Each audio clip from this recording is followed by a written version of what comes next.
अगला कंसेप्ट लेते हैं, concept of origin and position. ये अगर मैं आपसे पूछूंगा कि ये डस्टर कितना दूर है, ये डस्टर कितना दूर है, तो आप सामने से एक क्वेश्चन पूछेंगे किससे कितना दूर, तभी आंसर दे पाएंगे कि इस डब्बे से कितना दूर है, इस टेबल से कितना दूर है, तभी तो आंसर देंगे। तो हमको ना हर क्वेश्चन, ऐसे क्वेश्चन के लिए एक रेफरेंस पॉइंट बनाना पड़ता है कि ये हमारा रेफरेंस पॉइंट है। अब मैं अगर आपसे पूछूंगा डस्टर कितना दूर है, तो आप इसको नापोगे। अगर पूछूंगा ये कैमरा कितना दूर है, तो इसको नापोगे। ये कितना दूर है, तो इसको नापोगे। तो ये जो रेफरेंस पॉइंट होता है, इसको हम कहते हैं origin. So origin is that reference point from where we measure the distances. ठीक है, ये origin। अच्छा, दूसरा, origin में हम एक कोऑर्डिनेट सिस्टम बनाते हैं। ये रहा origin और ये है कोऑर्डिनेट सिस्टम। कोऑर्डिनेट सिस्टम हमको क्या हेल्प करता है? कोऑर्डिनेट सिस्टम की एक एक्सिस, ये हमारी रेफरेंस लाइन होती है। जैसे कि ये पॉइंट यहां पर है, इसको हमने मिलाया तो ये पॉइंट इससे उठा हुआ है 40 डिग्री या 45 डिग्री। एक दूसरा पॉइंट यहां पर है, ये इसके साथ एंगल बनाता है 60 डिग्री। अब जब तक ये लाइन हमारे पास नहीं होगी, हम ये नहीं बता सकते कि इसकी पोजीशन 45 डिग्री पर है और इसकी पोजीशन 60 डिग्री पर है। अगर मैं आपसे पूछूंगा कि ये ओरिजिन है O और ये एक पॉइंट है और ये एक पॉइंट है, ये दोनों कितने कितने एंगल पर है? दोनों का डिस्टेंस 10 मीटर, 10 मीटर और ये भी 10 मीटर। कितने एंगल पर है? तो आपको एक रेफरेंस लाइन चाहिए जिससे एंगल नापे। तो हम एक डायरेक्शन बनाते हैं, ये ईस्ट की डायरेक्शन है। ईस्ट की डायरेक्शन में हमने अपना एक्स कोऑर्डिनेट बनाया। फिर ये बोला ईस्ट से 30 डिग्री आप साउथ की तरफ जाएंगे तो ये वाला स्टेशन आएगा, और अगर 70 डिग्री साउथ की तरफ जाएंगे तो ये स्टेशन आएगा। अब हमने इसको रेफरेंस लाइन बनाया। तो रेफरेंस के लिए हमको दो चीजें लगती हैं, एक पॉइंट और एक कोऑर्डिनेट सिस्टम। ये पूरे को मिला के क्या बोलते हैं? Coordinate system. Okay, this is Cartesian coordinate system. ऐसे दूसरे कोऑर्डिनेट सिस्टम भी होते हैं। हम लोग अभी कार्टेशियन पर ही ज्यादा काम करेंगे क्लास 11। तो इसमें x axis, y axis, z axis. तो ये क्या है? ओरिजिन। ओके, तो ओरिजिन से हम लाइन खींच के डायरेक्शन भी देख सकते हैं और डिस्टेंस भी देख सकते हैं। अच्छा, इस ओरिजिन के बारे में एक चीज, हम चाहे तो ओरिजिन कहीं भी शिफ्ट कर सकते हैं, हमारी मर्जी। हम चाहे तो इन दो पॉइंट के रेफरेंस के लिए यहां पर ओरिजिन बना दें। अब इसका डिस्टेंस ये हो गया, इसका डिस्टेंस ये। तो origin can be shifted anywhere in the space. आगे पीछे ऊपर नीचे जहां चाहे हम ओरिजिन को शिफ्ट कर सकते हैं। ये हमारे पास मैथमेटिकल या फिजिक्स में ये फ्रीडम रहेगी। ये हो गया ओरिजिन एंड कोऑर्डिनेट सिस्टम। अब उसके बाद हमने लेना है स्केलर एंड वेक्टर क्वांटिटीज। ये क्या होता है? अभी हम लोग एक पूरा चैप्टर वेक्टर का अलग से पढ़ेंगे। फिलहाल हम लोग खाली उसका रेफरेंस लेते हैं कि कई क्वांटिटीज ऐसी होती हैं जिसमें डायरेक्शन से कोई फर्क नहीं पड़ता। जैसे अगर आप 5 किलो शुगर लेंगे या 10 kg शुगर लेंगे, किस क्वांटिटी की बात कर रहे हैं? मास। तो अगर हम मास 5 kg ले, मास 10 kg ले, इसमें हमको डायरेक्शन नहीं बतानी पड़ती। लेकिन अगर हम पोजीशन के बारे में बात करेंगे कि चांपा यहाँ से 30 किलोमीटर है और यहाँ से पाली भी 30 किलोमीटर है, हम इधर से मुंह उठा के चले गए 30 किलोमीटर और जाके देखे कि हम तो इधर कहीं और तीसरी जगह पहुंचे। क्यों? क्योंकि हमने उस 30 किलोमीटर के साथ डायरेक्शन नहीं बताई कि अगर आप ईस्ट में 30 किलोमीटर जाएंगे तो चांपा आएगा, और अगर आप वेस्ट में 30 किलोमीटर जाएंगे तो पाली आएगा, और हम 30 किलोमीटर नॉर्थ में चले गए, वहां कुछ और आ गए। तो ये जो पोजीशन है, किस चीज के बारे में बात कर रहे हैं? पोजीशन के बारे में। पोजीशन में हमको दोनों चीज बतानी पड़ती है। एक उसका मैग्नीट्यूड 30 किलोमीटर, 40 किलोमीटर, 50 किलोमीटर, ये क्या है मैग्नीट्यूड। और दूसरा क्या बताना पड़ता है डायरेक्शन। तो मैग्नीट्यूड और डायरेक्शन किसमें बताना पड़ रहा है हमको, पोजीशन। तो position is a vector quantity, एक ऐसी क्वांटिटी जिसमें हमको डायरेक्शन भी बतानी पड़े और जिसमें हमको मैग्नीट्यूड भी बताना पड़े, दोनों चीजें बतानी पड़े, ऐसी क्वांटिटी को क्या कहते हैं वेक्टर क्वांटिटी। और जिसमें हमको सिर्फ मैग्नीट्यूड बताना हो, जैसे तुम अभी जा रहे हो 2 घंटे बाद आना, कम आफ्टर 2 आवर्स। अब 2 आवर्स में हमको डायरेक्शन बताने की जरूरत नहीं है, हमारी बात बिल्कुल क्लियर है कि अभी अगर 9 बजा है तो आपको 11 बजे आना, डायरेक्शन नहीं चाहिए। ओके, लेकिन अगर हम बोलेंगे कि आप 50 किलोमीटर की स्पीड से जाइए, 2 घंटे में बिलासपुर पहुंच जाएंगे, तो हमने क्या बताई आपको स्पीड, और आपने इधर को किया 50 किलोमीटर की स्पीड से चले गए, 2 घंटे बाद देखा रायगढ़ आ गया, बिलासपुर तो आया। क्यों? क्योंकि हमने डायरेक्शन स्पेसिफाई नहीं की कि आपको ईस्ट जाना है कि वेस्ट जाना है। तो स्पीड के लिए हमको साथ में क्या बताना पड़ेगा डायरेक्शन। तो स्पीड कैसी क्वांटिटी हो गई वेक्टर क्वांटिटी। तो जिस क्वांटिटी को समझने के लिए हमको डायरेक्शन बतानी पड़े वो वाली क्वांटिटीज क्या कहलाती है वेक्टर, और जिसको समझने के लिए डायरेक्शन की जरूरत नहीं है वो क्या कहलाती है स्केलर।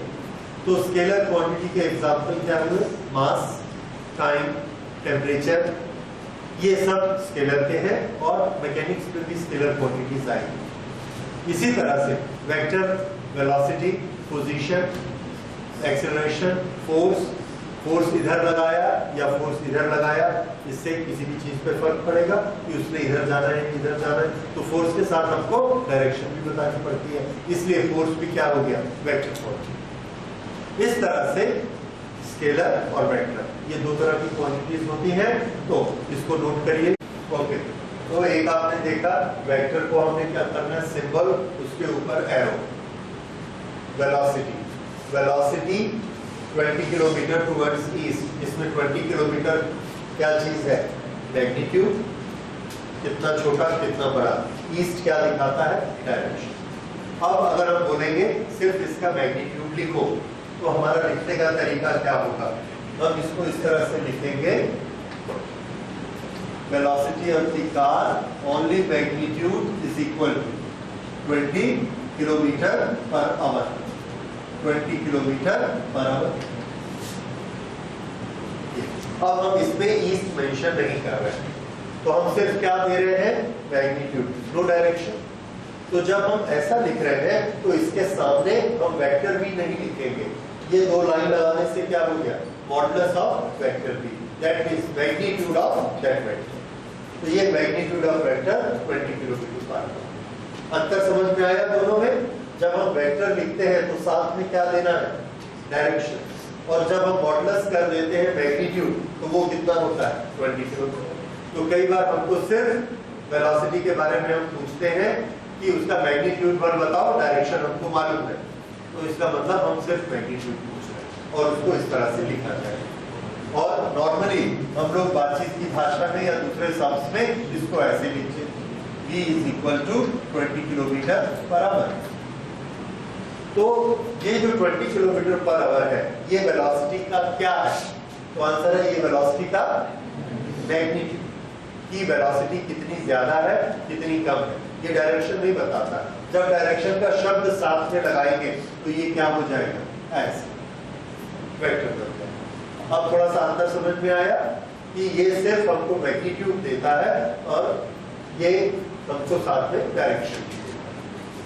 स्केलर क्वांटिटी जब हम बताते हैं that A quantity of sugar is 5 kg, 5 kg, ये क्या चीज है मास। इसके ऊपर हमने वेक्टर नहीं लगाया, तो ये कौन सी क्वांटिटी है स्केलर क्वांटिटी, और इसमें सिर्फ क्या है magnitude, there is no direction.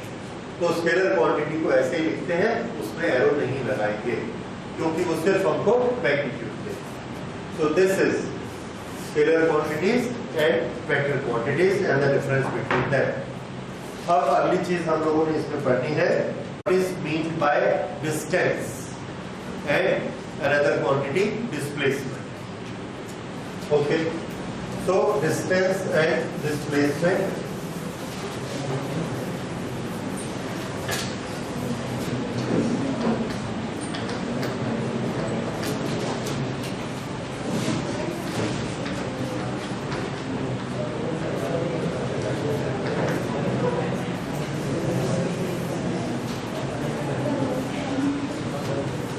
Okay.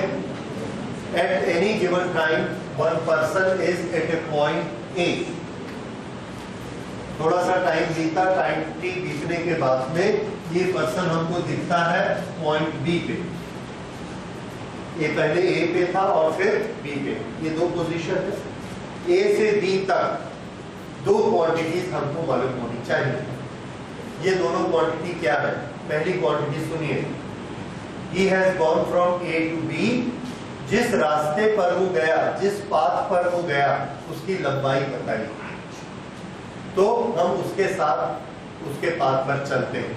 ये यहाँ से ऐसा गया था, फिर यहाँ से ऐसा गया और फिर यहाँ से ऐसा।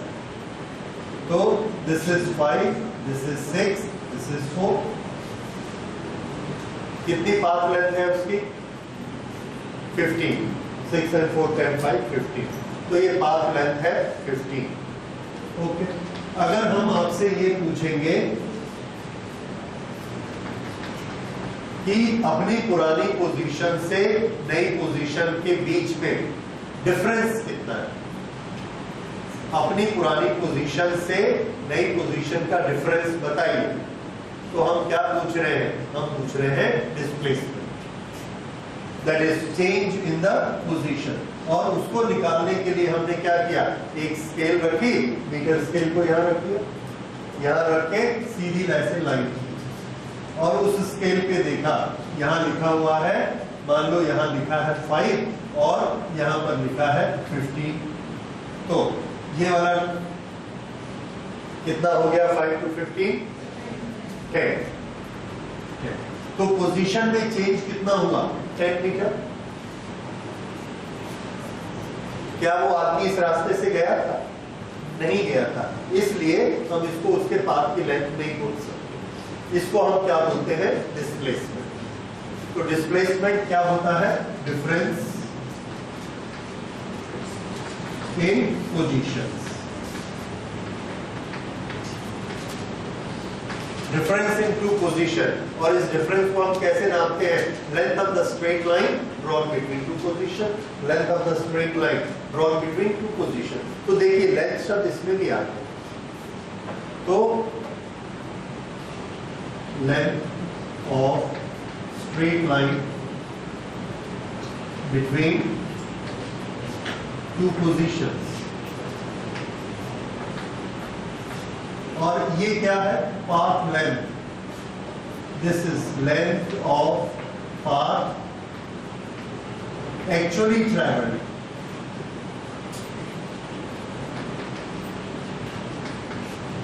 Actually travelled. तो इसमें जो शब्द आना जरूरी है वो है ट्रैवल। उस आदमी ने एक्चुअली जो इतना पाथ ट्रैवल किया है वो क्या कहलाता है? This is distance. And this is displacement.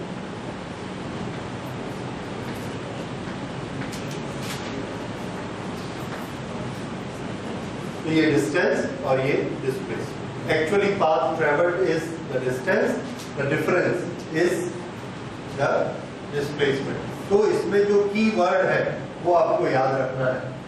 Actually travelled क्या होता है? डिस्टेंस। और डिफरेंस, एक शब्द क्या याद रखेंगे? डिफरेंस। तो डिफरेंस इन पोजीशंस डिस्प्लेसमेंट और actual path travelled is distance. Okay. तो ये डिस्टेंस और डिस्प्लेसमेंट। अब इससे रिलेटेड बहुत छोटे छोटे क्वेश्चन आपने क्लास 9 में भी बनाए हुए हैं और अभी थोड़ा सा उसको और हम ज्यादा बना देंगे, टेक्स्ट देके वो बन जाएंगे। ओके, ये सब नोट कर लिया।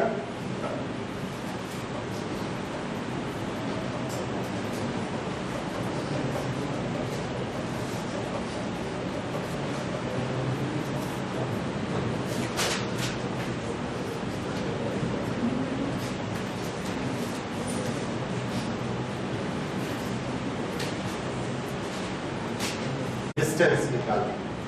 तो डिस्टेंस क्या है? Actual path travelled, length of the arc, पूरा लेंथ 2 पाई r, ये इसका 1/4 2 पाई r upon 4, that is pi r upon 2। इसके बाद आप चाहें तो यहाँ पर वैल्यूज रख लीजिए। जब आपको ये 7 दिया है, इट इज ए हिंट कि आपको पाई की वैल्यू 22/7 लेना। तो यहाँ पर आप क्या लेंगे? 22/7 into radius 7 centimeter upon this is equal to 11 centimeter. This is what? ये आपने क्या निकाला? Distance traveled. Distance के साथ जो आप वर्ड यूज करेंगे that is travel. So the distance traveled by this particle is 11 centimeter. Okay. Now the displacement between two positions. Displacement हमेशा दो पोजीशन के बीच होता है। तो ये एक पोजीशन है और ये दूसरी पोजीशन है।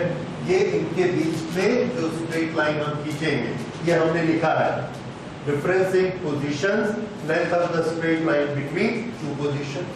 पहली पोजीशन दूसरी पोजीशन दोनों के बीच में स्ट्रेट लाइन खींची, इसकी हमको लेंथ निकालना है। और ये आप आराम से निकाल सकते हैं पाइथागोरस को यूज करके।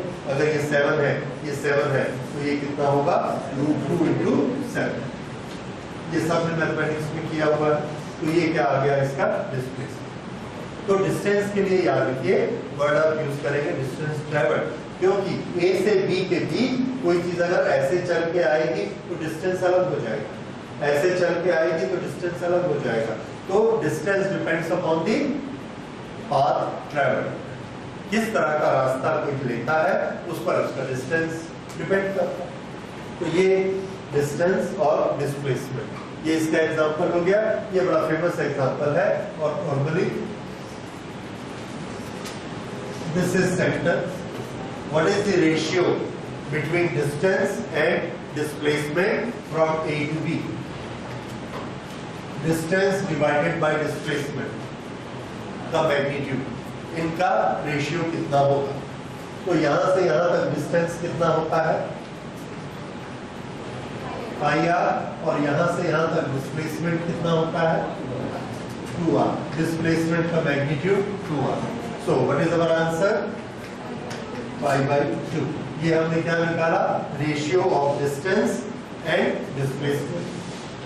इस तरह से छोटे छोटे 1 मार्क क्वेश्चंस इसमें आपको आते हैं, डिस्टेंस और डिस्प्लेसमेंट। लेकिन जो इंपॉर्टेंट चीज है वो ये है कि दोनों में क्या अंतर है उसको समझना। तो नोट करिए the difference between distance and displacement. Difference, okay. Difference के साथ साथ हमको ये भी समझना है कि दोनों में कॉमन क्या चीज है। ओके, पहले थोड़ा कॉमन को ध्यान दीजिए। कॉमन में जब हम डिस्टेंस लिखते हैं तो ये क्या है? Length of path actually travel. Displacement क्या है? Length of straight line. दोनों में आप देखेंगे एक शब्द कॉमन आया है, लेंथ। तो दोनों की बेसिक क्वांटिटी क्या है? लेंथ। तो दोनों ही लेंथ होती है, ये दोनों की सिमिलैरिटी। इसलिए अगर इसका यूनिट मीटर में है तो इसका यूनिट भी किसमें होगा? Metre, right? ये होता है दोनों की सिमिलैरिटी। तो लिखिए both are having dimensions of length. Both are having dimensions of length.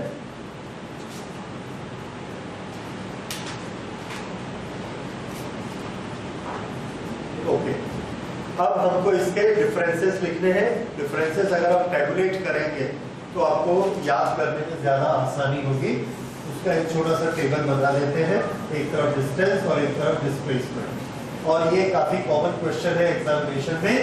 What are the differences और mention 2 differences between distance and displacement.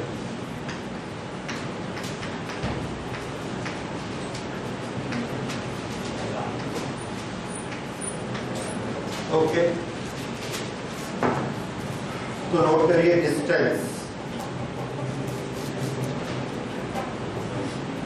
Actual path travelled distance में क्या लिखेंगे? Actual path travelled.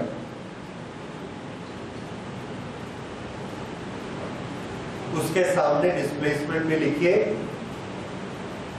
Shortest distance between two positions,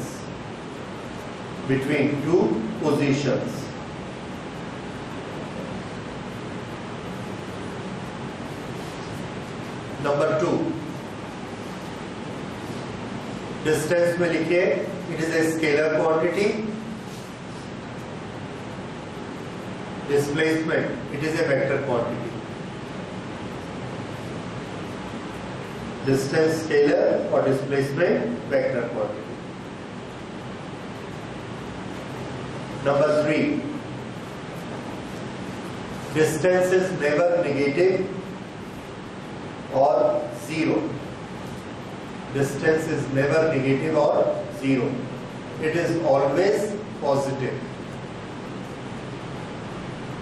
It is always positive. इसको इस तरह से समझिए, अगर एक आदमी एक डायरेक्शन में 4 कदम चलता है, उसको लगा कि मैं गलत जा रहा हूं और वो उल्टा मुड़ता है और 4 कदम वापस अपनी पोजीशन पर फिर से आ गया, तो उसने डिस्टेंस ट्रेवल किया कि नहीं किया?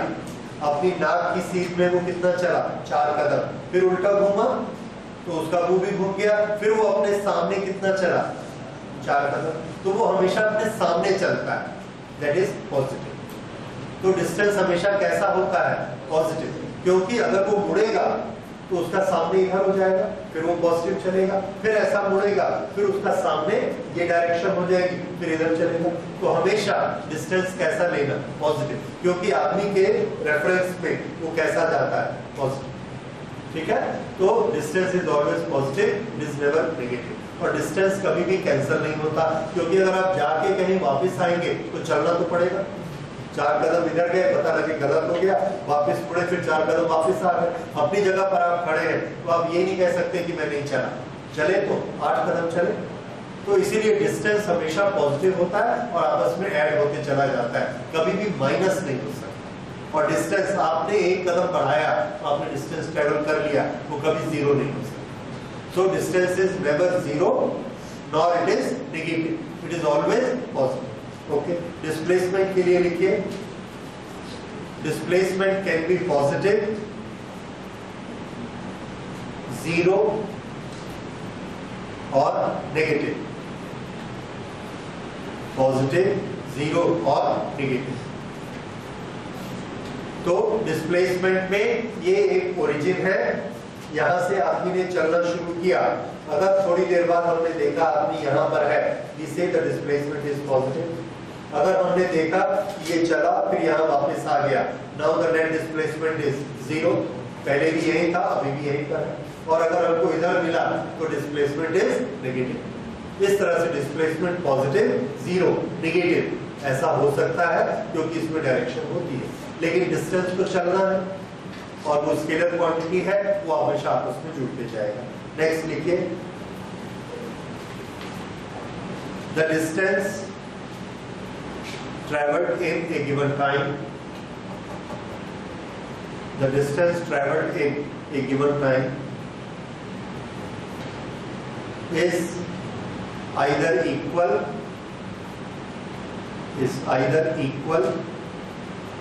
or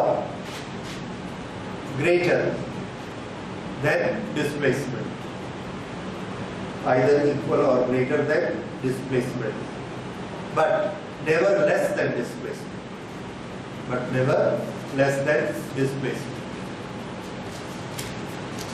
तो 2 पॉइंट के बीच में सबसे छोटा डिस्टेंस कौन सा होता है?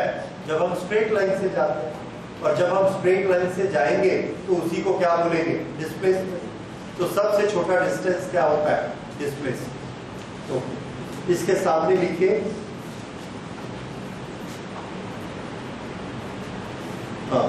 the displacement is equal or less than distance, equal or less than distance. It can never be larger than distance.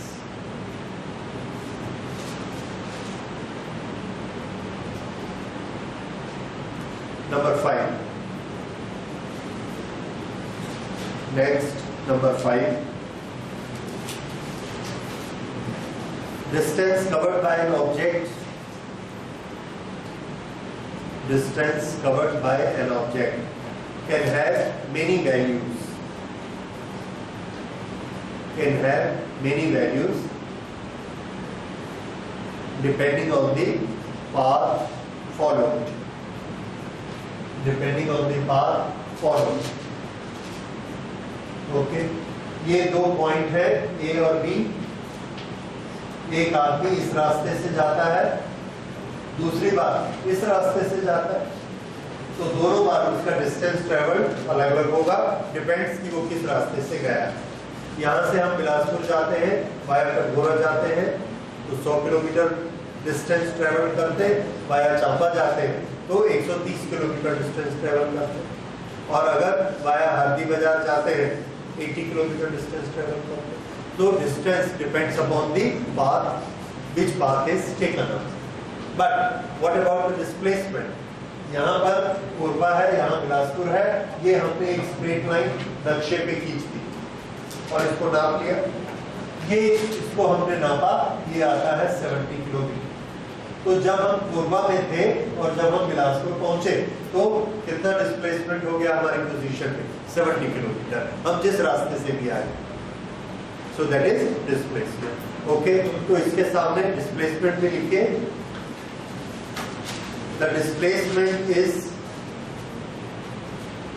Displacement has a unique value. Unique का मतलब है सिर्फ एक. The displacement has unique values between 2 points.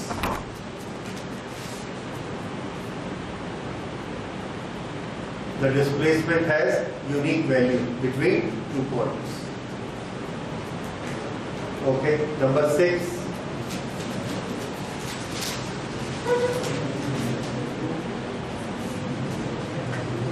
The distance traveled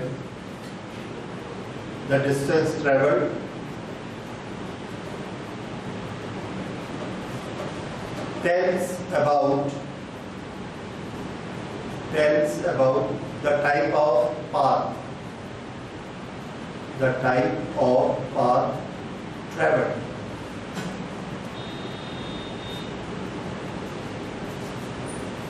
इसके सामने लिखिए displacement में, the displacement of object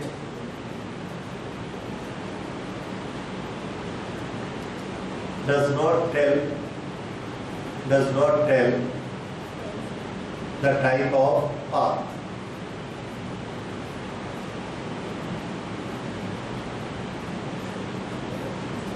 okay, तो इसका मीनिंग क्या है? अगर मैं आपसे ये कहूँगा कि मैं यहाँ पर था और 2 घंटे बाद बिलासपुर में अपोलो हॉस्पिटल के पास था और मैंने डिस्टेंस ट्रेवल किया 70 किलोमीटर, तो आप क्या समझ जाएंगे किधर से होके गए? हरदी बाजार और सीपत होके गए.